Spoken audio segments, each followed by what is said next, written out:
Good morning from a cold and crisp but gorgeous morning as the sun comes up over the hill here at Ogbourne. Friday 28th of February, so March tomorrow. So another weekly update for you. Very mixed bag of weather this week. That has resulted in a mixed bag of jobs as well. So there's been times this week where the golf course has been very wet and saturated, so it's best just to give it a rest, stay off it, and do some yard jobs and give the boys a bit of college time. And yeah, we're really starting to work on quite a bit of machinery as well. There's got a few machinery failures, so giving Stuart a bit of time in the workshop as well. So that's all good. Yeah, put time into that. It's very important. But the advantages of the rain and the positives of the rain and the wet weather is wash the sand in really well whilst we're frosty, so it's a bit difficult to tell. There's very little sand hanging around like there was last week on the top surface, so yeah, absolutely fantastic. The rain has really washed in and really helped with recovery. These holes are starting to close up as well, so yeah, that's great for the greens and the renovations we did this week. Course setup, so we've managed to get the hole changer in this morning, even though we're still frosty. We're supposed to be out rolling greens and changing holes and several other setup jobs this morning, but that's been quashed by the frosty weather. But we did manage to get a hand mow. We hand mowed them yesterday, so that really tidied them up and gives them a cut and a roll, which is great, and it helps close those holes up. Took quite a bit of grass off as well. We fertilised 2 to 3 weeks prior to maintenance, which I really like doing it just before maintenance. It's quite often people fertilise just after, whereas I like doing it a few weeks before, so the fertiliser is washed in into the profile, and all that growth is ready to go, because the nutrient is readily available in the soil, and it's going to be, the grass is at its healthiest as you're punching holes, and it's growing at its maximum as you fill those holes in, and as you're coming out of recovery, rather than if you put fertiliser down directly after, then it takes a bit of time to wash in, break down, and then for the nutrients to start working. So yeah, that's all positive there. So sometimes rain is a good thing.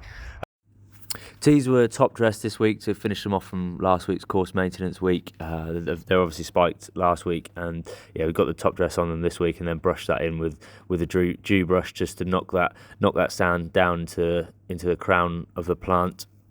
Again, quite similar reasons to greens, where that sand will help dilute thatch and keep a nice fresh layer of in the top of the soil profile, top of the root zone, to avoid too much thatch build up. Keep that top layer nice and crisp, and encourage a healthier sward. We came into a very wet and squelchy underfoot golf course on Monday, so to give it a rest and let it recover and drain, we put a bit of time into sort of yard jobs, things that we've been meaning to do, that are sort of XYZ on the priority list. So previously, down at the back of the driving range building, we had some hazel hurdles which blew down and broke in the storms that we had. So we've replaced that with a sort of more solid screen, and used these sleepers, which fits a similar theme to what we've got around the site, around the golf course, and in the car park as well. So these sleepers are actually cut in half, so they go twice as fast. So for this wall, so we put quite a bit of time into that on Monday, cutting those up, and then installed them all on Tuesday morning, just to tidy that up and sort of hide the shrubbery that we get growing behind the driving range building. By Tuesday, the golf course had dried out quite nicely, but we did have some more rain forecast for the Wednesday. So we wanted to do a few jobs on the golf course to prepare things where the rain would help us. So we get that rain washing some products in. So one of those jobs was to, up here at the Forth, where we lose quite a bit of grass coverage during the season, I wanted to start preparing that for recovery. So this has had a seed double seed application, and then spiked in with the same aeration machine we used last week, and just trying to just create a small dimple and just push the seed into the ground. And then once that seed's in the ground, when the conditions are right, it will germinate. Important thing with seed is to get it in the ground, because if it's left on the top, then it just becomes bird feed. So and I've had it, some people have asked questions of, is it too early to do it this time of year? And it's actually a great time of year to do it, because now that it's in, when you get some nice days, then it's ready to germinate, it will start germinating. Quite often I think you can go too late with seed, and then you get a dry spring followed by quite a bit of summer heat, and it's sort of under pressure. It's under pressure, and it's not a strong enough plant to cope with the heat and the wear and tear. So it's a good time of year to get the seed in. And so it's ready to germinate when the conditions are ready, and then let's add a fertiliser application behind it as well, so that and then all that's nicely washed in with Wednesday's rain. This area we're gonna trial some hybrid AstroTurf on these areas. So this is sort of one of the worst areas for losing grass coverage. So as we said, we'll prepare this, try and get some of the seed germinating, get some good grass coverage here, and the AstroTurf will be placed on top next week, and then we'll see how that copes, whether that's a good method, a good product for pathways in high traffic areas. So the hybrid AstroTurf is AstroTurf with lots of holes in, so it allows the natural grass to come through, and the theory of that is that the AstroTurf takes a lot of the wear and tear instead of the crown of the plant, and so you don't lose the grass coverage. It keeps the grass coverage nice and strong, and it looks like you've got a nice grass pathway there, looking very, very natural. We then went on to apply fertiliser in high traffic areas and areas we want to really start sprucing up for the spring and the season ahead, and get that washed in using Wednesday's rain. So we're a very busy golf course. I think we've got up to about 888 members now, which is obviously fantastic. But it's a lot of foot traffic. It's a lot of trolleys. There's a lot of buggies going over the ground during winter, and particularly we're open a lot more than other golf courses with great drainage properties. So we can get some really, really high pinch points and wear quite a lot and lose some grass coverage in areas. We do our best what we try to do is have ropes to manage the traffic. So we're giving areas that are starting to lose grass coverage, we start roping those off to allow a bit of recovery, and just keep moving people around all winter, just to try and keep some sort of grass there throughout the winter. And then this time of year, as we're sort of starting to come out of the winter, starting to get some nicer days, the temperatures will start to increase, we'll get these fertiliser applications out so that we can that grass is really starting to spruce up, as I said, and we can start getting those turning brown green, as my green shaman Scott likes to say. So it's a great opportunity as we're starting to get a bit nicer weather, and coming out of winter, start sprucing that grass up. We've put some work into the par 3 tees to make those nice and strong and in a good place as we go into the season. 4 and 8 white tee, which were reconstructed last winter and then seeded. They've had an extra thick layer of top dressing sand, which has been worked into the crown of the plant and brushed in, which is an important bit of aftercare for a newly constructed tee which has been seeded, and then a fertiliser application behind to spruce up and give all the nutrient that those tees need to be nice and strong going into the winter ahead.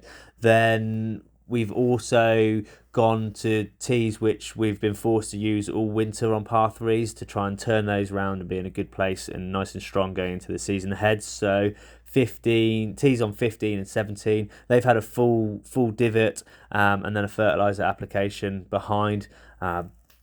There's either no winter alternative for those ones, so on 17 the winter alternative's been levelled and made bigger, so that'll put those tees in a stronger place for years ahead. But as I said, those have been fully divoted and fertilised, so we can get those nice and strong, nice and early, to try and prepare those pathways for the season ahead. So with the rain we've had this week, it was a good opportunity to test the Soakaways that we've put into the first and third. These photos are taken from Monday, where we had 22 millimetres of rain overnight. And then these next lot of photos are from Wednesday, where we had 14 millimetres of rain. The size of the puddles aren't always determined by the amount of rain you have. Sometimes it's how quickly it comes down and how quickly the water is forming. But the pleasing thing for me was that all this water was gone easily within 24 hours of the rainfall. So when we came to, this was Wednesday, as I said, and then Thursday morning when we went to mow, all these puddles were pretty much gone. There was still a small puddle on the first, but by the time we sort of pushed that out and it was gone. So I was quite pleased. We're relatively pleased with that. It's we know and understand that water is going to build up there, but it's just giving it somewhere to go and allow it to drain. So to have that much rain in such a short amount of time, for puddles to build up like that, but then for it to have gone within 24 hours is quite a good result for us compared to what we were having to do a couple of years ago, where the water was across the whole of the second half across half the green on the first, and we had to get buckets and handball it all off. So if we can get that water moving through the profile and gone within 24 hours without having to do anything our side labour wise, then that's we'll take that. That's not too bad a result. One final job we've done this week is to work on the pathway at the end of our tarmac track, where we get some private buggies. So we've just lowered the old material that was there and then replaced it with some of the path topping we had left over from the Pathways project. So that just neatens that out and avoids the potholes which are making members' buggies dirty. So that's just had a tidy up around there as well. And that's all for this week, folks. I just wanted to finish off by saying the best of luck to Scott Taylor. Scott's been our Greens chairman over the past year or so, and now he becomes club captain. He will step down from an official capacity from the exec. So just wanted to wish Scott the best year for the upcoming captaincy, and hopefully at some point we'll work with Scott again. He's been a great supporter of many of the things that Greg and us and the team are trying to drive forward on the golf course, and very, very supportive to drive the course forward. So hopefully we'll work with Scott again in the future, and wish him the best for his captaincy year. Looking on to next week, hopefully we'll get on. It looks very, very dry and nice. Hopefully we'll get out and do some good course setups and get the roller across the greens a couple of times, and get back onto setting up a nice golf course. The frost will determine that. But hopefully we'll have a really good week next week as we start to recover and push for recovery from the maintenance week and the sand on the greens, and the roller will only help that. Then we'll also get the short game area back in play. That's taken a little bit longer than we would like to have got that back in play, but now the rain's come through and a nice bit of dry weather. The sand's washed in, so we'll get all those holes changed and certainly get the chipping area back in play. We'll probably hold off a little bit on that putting greens for a wee while longer, until we really start to get some good growth in that, and that sward thickens out a little bit. And then elsewhere, sort of project-wise, we'll install. I mentioned earlier, but we'll start installing the hybrid AstroTurf up at the fourth, and then the leftovers we have from that, we're going to do a few wear and tear areas over the golf course which need turfing first, particularly a few around the end of pathways and things like that. So tidy those up, and then hopefully keep that AstroTurf will help to keep keep the grass there constantly. Also, we're going to have an overhaul of moles as well. We've started to re-put some traps out and really address those. So we're going to have a good pickup of the mole hills and tidy those up and get some extra traps out. And then we'll continue with the grass pile mounding at behind the 11th green, where that old halfway hut used to be, using that concrete as a grass pile, but we don't want golfers to see it, so we'll create some mounding around there. And then also may start to address some of the weeds on fairways as well. Weeds are starting to creep in, and the daisies are starting to rear their heads, so may well look to get a spray on those, start getting those to disappear, ready for the spring. And we look forward to catching up with you again next week.